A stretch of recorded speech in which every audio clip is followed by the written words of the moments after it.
Today's presentation is about genes in agriculture and medicine. Our key questions today are: what are the benefits and risks of selective breeding? What are the benefits and risks of genetic engineering? How is genetic engineering carried out? So we're working on the skill of evaluation today. Here's your first exercise. Which of these statements is false?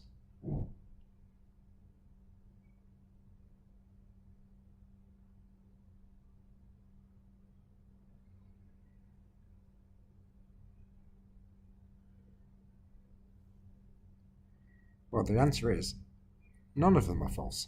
They are all true. All of these are benefits of genetic engineering and selective breeding. So what are the risks of selective breeding? Variation is caused by different versions of each gene called alleles. An example is the size of the seed in wild wheat. Different alleles in wild wheat produce different seed sizes. In selective breeding, only the desired allele is selected, and so all other alleles gradually would be bred out and lost in the future. So the question is, why would this be a disadvantage?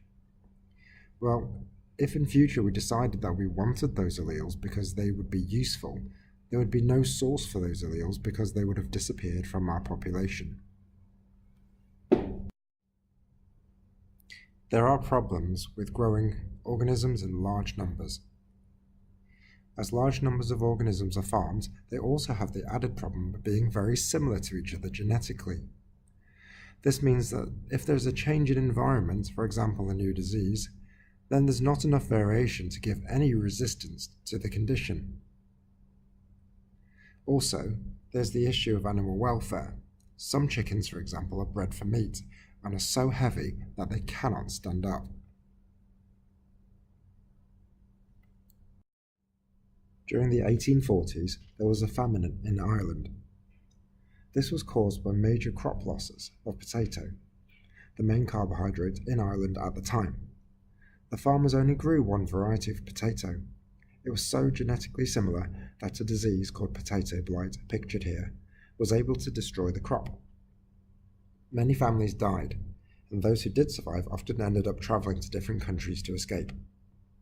This problem was caused by selective breeding and the lack of genetic variation. Here are some of the uses of genetic engineering. Corn or maize is often grown as a crop plant.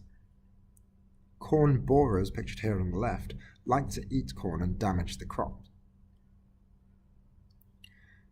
Usually, we would use insecticide to poison or to destroy the insects that are living on our crop plants. For example, here the corn borer is affected by the insecticide, and if we spray the insecticide on, then the corn borer should die. So why would we want to reduce the amount of insecticide being used? Insecticides are often bad for the environment because they kill off insects that we require, such as bees. Also, if we eat a lot of the crop plant that contains insecticide, we're not really sure if this will give us long-term health effects. So the alternative would be to genetically modify a plant using genes from another plant that would be bitter tasting or would be off-putting for the corn borer, so the corn borer wouldn't eat our plant. These chemicals produced by these genes are not detected by the humans, so if we were to eat the corn, we wouldn't know it was there, we wouldn't know the difference. But the difference would be is that the corn borer would stop attacking the crop plant. Because the corn borer is not attacking our crop plant anymore, we don't have to use as much insecticide to remove it, and therefore saving ourselves a lot of the loss of crop plants.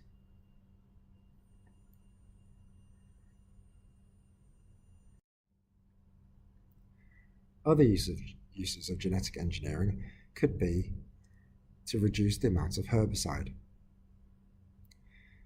When we have weeds in our crop plant, we often spray a herbicide.